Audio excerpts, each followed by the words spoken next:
In today's video, I'm going to teach you how to generate an app password in Google Workspace. This process is essential for ensuring that your apps can connect securely and without disruption, especially when using services like Gmail. Let's dive in and walk through this process step by step, ensuring you have all the information you need. First, we need to navigate to Google Workspace. This is where all your professional tools and applications are managed.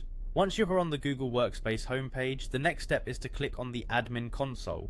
This is your central hub for managing users, services, and security for your business email and other applications. Next, you'll be asked to log in using your business email credentials. Be sure to use the registered business email associated with your Google Workspace account.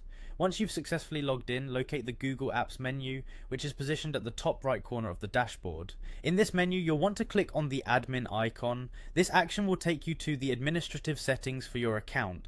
Now, we need to access your account settings, which means it's time to go to your profile photo, usually situated at the top right. Click on it, and from the drop down that appears, select Manage Your Google Account. Once there, you'll see a variety of options to manage different aspects of your account. For our purposes, click on Security. This section is crucial because it houses all the settings related to the protection of your account, and it's where we manage app passwords. Under Security Settings, find the two-step verification option and click on it. Two-step verification adds an extra layer of security, and it's necessary to have this enabled before you can create app passwords. Once you are in the two-step verification settings, look for app passwords and click on it. This brings you to the specific section where you can generate an app-specific password. At this point, you'll be prompted to enter the name of the application you need the app password for. Enter a recognizable name that makes it easy to identify later.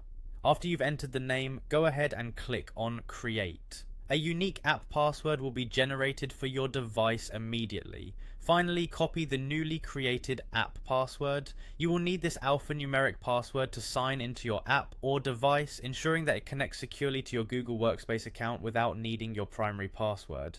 And that's it, you've successfully generated an app password for Google Workspace. Remember to store this app password in a secure place, as you'll need it for any app-specific connections. I hope you found this guide clear and helpful. Thank you for watching, and until next time, keep your data secure